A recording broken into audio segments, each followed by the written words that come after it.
In this video, I'm going to share with you 10 life lessons that I've learned in my 36 years of existing. Lesson number one, people by and large don't care about your existence or the problems within it, unless, of course, they can profit or benefit in some way from your problems. They can sell you a solution, or they can benefit some way and maintain the existence of your problems, such as treating the symptoms and not the cure. No, there are some exceptions, family, really close friends, but outside of that, people are worried about themselves. People are trying to solve their own problems. People are operating under the principle of rational self-interest and self-preservation. We're all working with limited resources. We're all trying to survive and ideally even thrive before our time is up. And so when we look around, we see assets and we see liabilities. It's a very cold and calculative way to look at a human being, and understandably so. It makes us feel some kind of way that we'd rather not feel, and that's understandable, but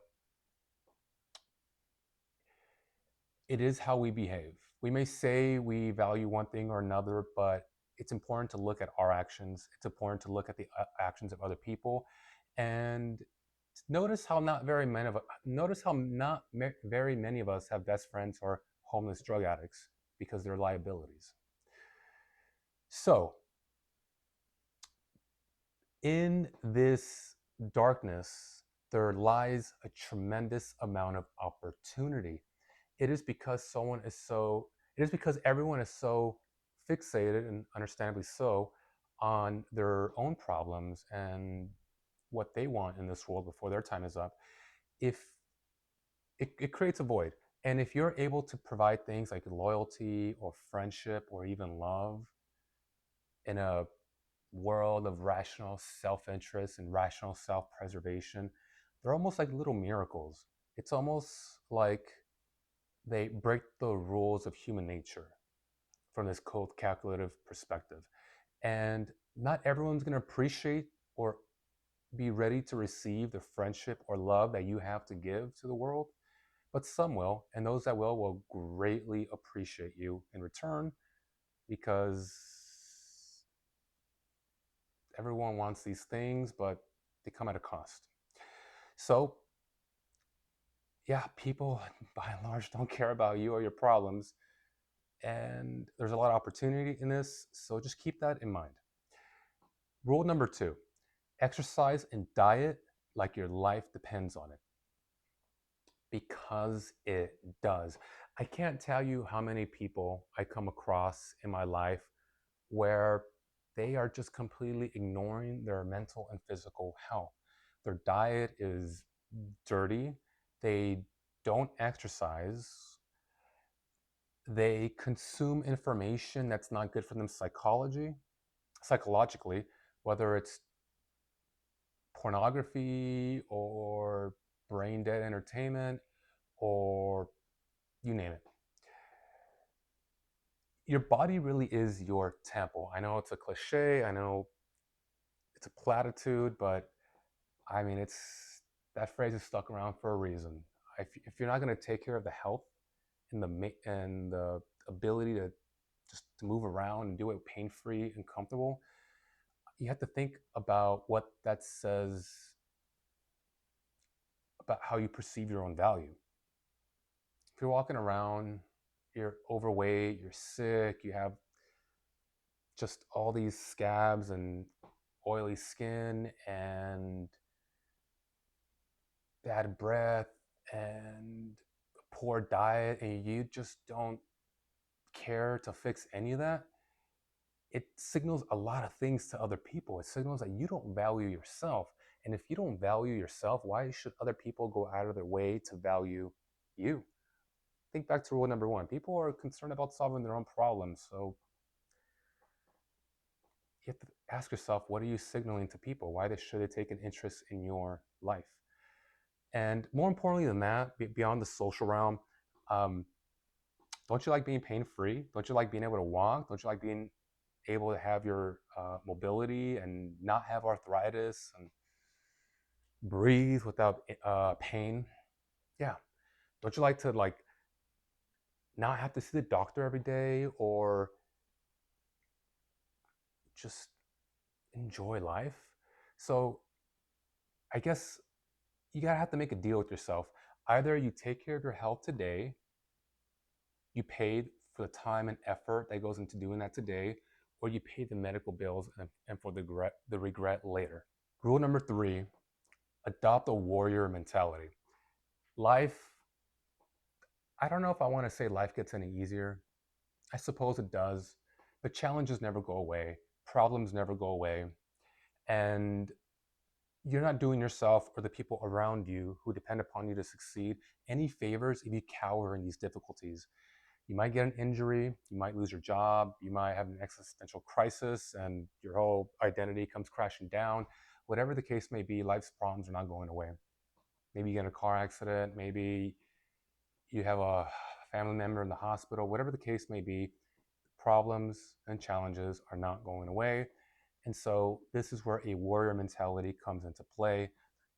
Life doesn't happen to you, life happens for you. These difficult times are opportunities for you to test your character, for you to find out who you are, for you to engineer a more resilient and more capable version of yourself. These are opportunities. They may not feel like it in the moment, and I am speaking from experience, but they are. They're opportunities for you to come out the other side someone you can be proud of. Rule number 4: no one is coming to save you. You are your own hero. You are the person you're waiting for. Life is happening right now. It's very tempting to think that life's going to happen next week or next year when a certain event takes place. Life happens when you graduate high school, then you go to college, and that's when life happens. Or life happens after you graduate college and you start your professional career.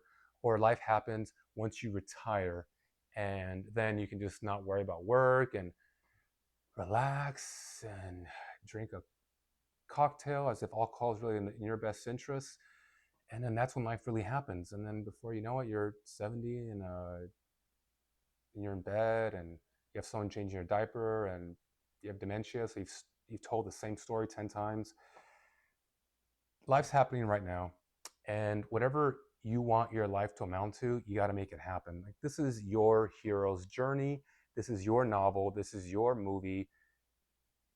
You have to make things happen. And if you don't have the knowledge or the skills or the resources to make things happen, then you're going to have to figure out how to get those things. So educate yourself, do some reading, make some friends, have some conversations, make some mistakes. But most of all, life's an adventure and you can't not take it. Rule number 5: don't take it personally. I can't stress how important that is. Don't take it personally. What do I mean by that? Remember that the concept of a person is an abstraction. It's like a graphical user interface. When you're looking at your app on your phone, you don't see the code, you don't see the ones and the zeros, you see the pictures, you see the colors, you see the shapes. That's a graphical user interface. It's the graphics. And I view people and the concept of a person very much in that way. You're not really communicating with a person, you're communicating with the central nervous system, with the brain and nerve endings. That's really what you're communicating with. And these brains have evolved with cognitive biases. They've evolved in an environment that's encouraged it to think about its rational self-preservation and to extract resources from the environment so that it can survive and genetically replicate, and its genetic replicas can survive. It's all very Darwinian, very evolutionary biology take that I'm trying to share with all of you. And the point of all this is that we are all operate under our own programming. We're just these biological self-replicating machines with nerve endings and chemical receptors and cultural and genetic programming, and we're all just behaving with respect to our programming. And I don't know if you've noticed, but once you get a certain age in life, it's really hard to deprogram yourself from ideas that you just took as truth, questioning those fundamental assumptions in your life, like in your culture. This is what love looks like. This is what friendships look like. This is a man's role in society. This is a woman's role in society. Everyone's just operating under their programming. Now, some will go even further and say that there's no free will. There's just the illusion of free will.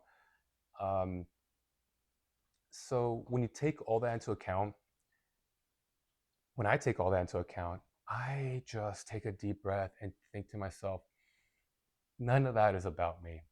None of that is about, it's the illusion. To whatever extent it seems like it's about me, it's an illusion. It's not about me. We are all fundamentally alone.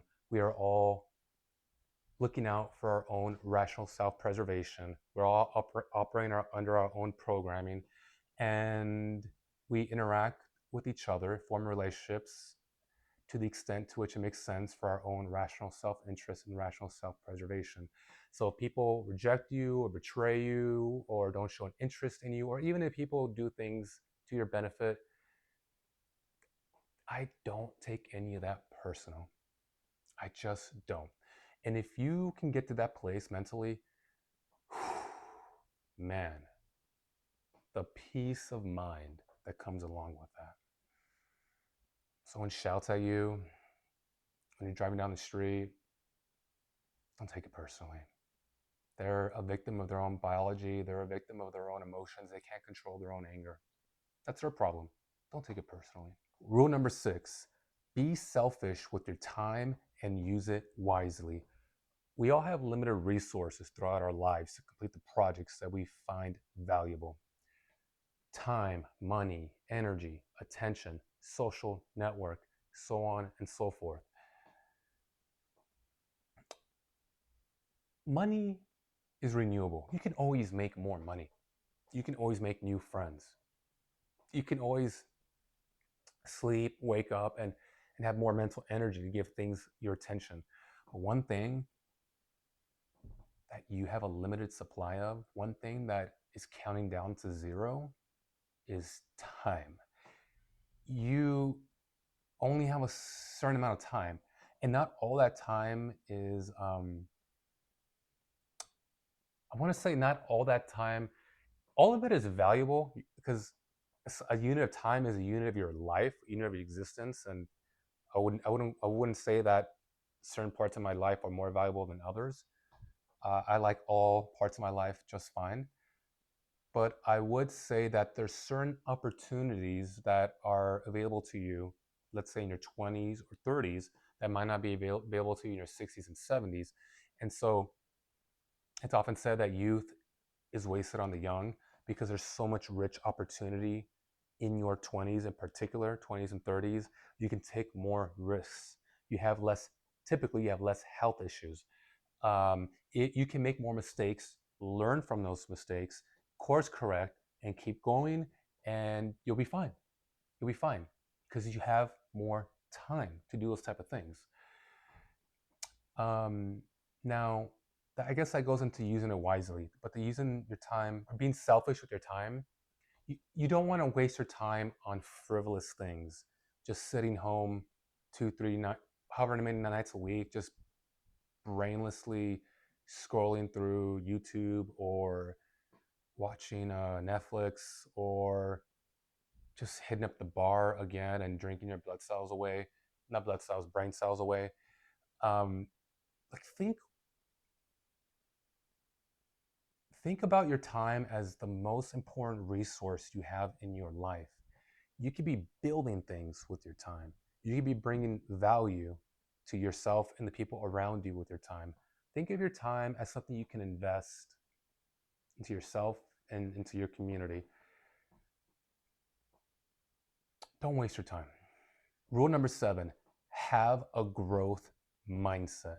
And what having a growth mindset means is this value for learning, and more importantly, having confidence in your capacity to learn new things, having confidence in your intelligence to Learn difficult things, things that are totally outside your comfort zone, and not defining yourself by your own limitations.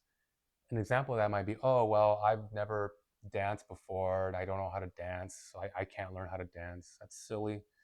You can learn how to dance. Or I've never been a math person, therefore it's beyond me to think about investments or coding or whatever the case may be. Nonsense. You can learn mathematics. Um, you've never been an athlete. You can learn. You can learn. A growth mindset is having the confidence in your capacity to learn what you need to learn to achieve your goals. You got to believe in yourself, in other words. And if you believe in your capacity to achieve your goals, then that's the same thing as saying that you acknowledge your own power. Power is the capacity to achieve goals. And who doesn't want more power? Rule number 8, learn to make money while you sleep. No one likes to be a wage slave. No one likes to exchange their time for money. You may like your job. You may feel blessed to be working your dream job, and that's great. More power to you. But you don't want to be a slave to your salary. You probably don't want to work forever. If to the extent to which you work, it's because you want to work. And if you happen to be working a job you like, great. And at some point, you might want to walk away from that. And you want to have the financial power to do that. You don't want to feel trapped. So, what are some ways in which you can learn how to make money while you sleep? Investments, investing in index funds, ETFs, the stock market, retirement accounts, that sort of thing. Making YouTube videos while you sleep or getting views and you're collecting money. Real estate investments, those are big ticket items, but that's an option.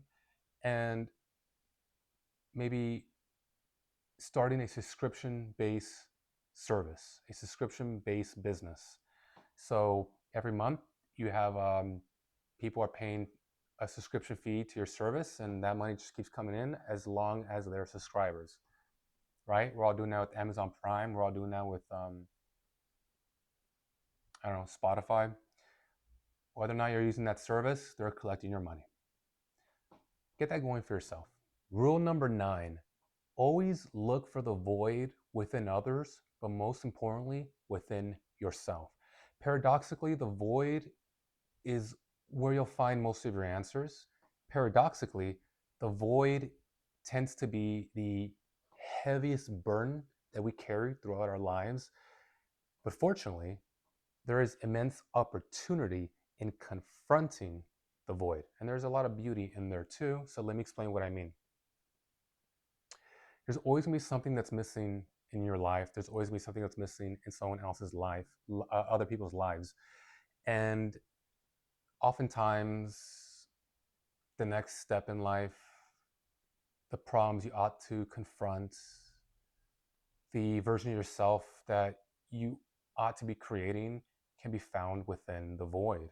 There's just something missing, and it's probably a little painful. It might be a little fearful to confront it, but it's been my experience that the best decisions I've made, the decisions that led to the greatest amount of benefit for myself, have been in confronting the void. So what might be some examples of that? I remember at one point I felt like there was something missing in my life. Like I didn't quite know how to connect with other people. I didn't know how to connect with my own body. And so I just felt very disembodied. I felt like a brain on a stem, solving math and physics problems. This is back in university.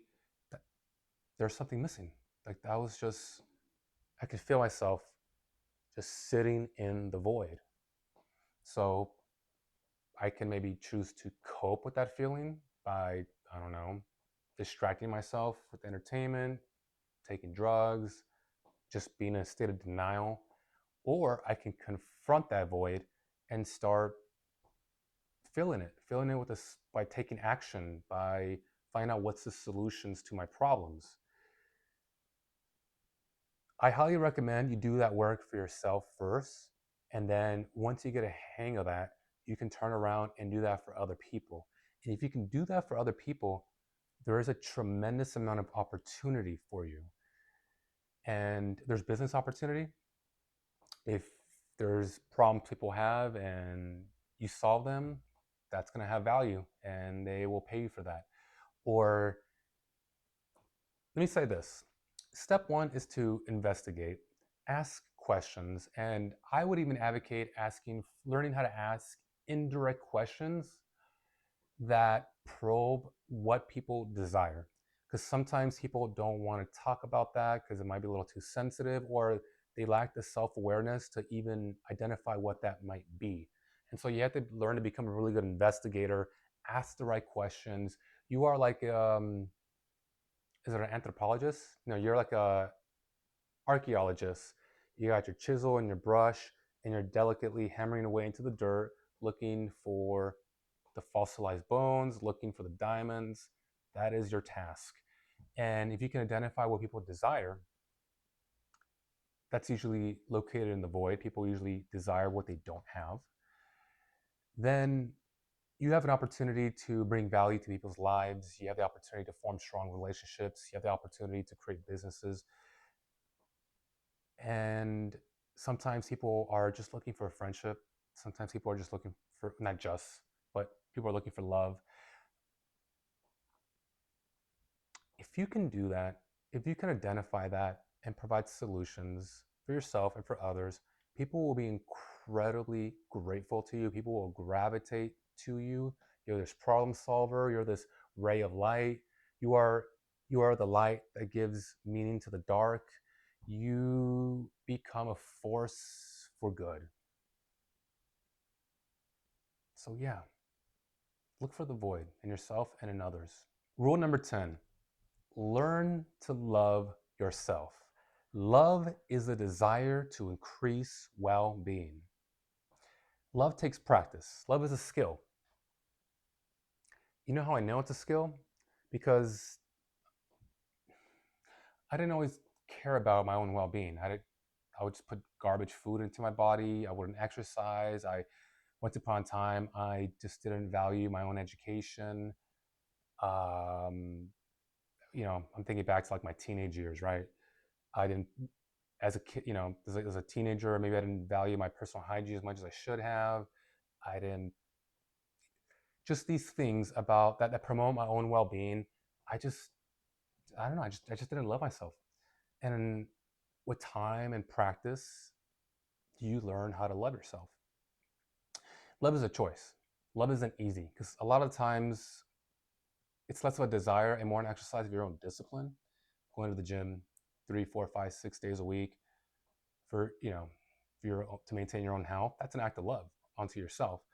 But damn, there comes times where that's the last place you want to be, and it's just a sheer act of will and discipline. And once you learn how to love yourself, you can then take that constricted sphere of concern centered around you and expand it bigger and bigger and bigger so that it includes other people. And once you've gotten that skill down and you learn how to love yourself, you can then love other people. And everyone wants to feel love, everyone's looking for love. But, and the best way to receive love is to learn how to give love. Remember what I said earlier? I forget which rule it was, but if might have been rule 2 about taking care of your mental and physical health and dieting and exercising like your life depended on it. And how that signals certain things to other people and to yourself if you're paying attention. If you communicate to the people that you don't value yourself, there's going to be very little incentive for them to value you. Well, the same principle here applies. Um, if you love yourself and you show love towards others, it's going to invite people to reciprocate and show love in your direction, right? You get out of life what you put into life, which sounds transactional, and quite frankly, it is. And but that's the way relationships operate. Love itself is not transactional. Love is just a desire to increase well-being. There's no You can love someone and expect nothing in return, and that's exactly what it is. That's love. Um, but relationships are a bit of a different beast. Love is the light that gives the dark its meaning.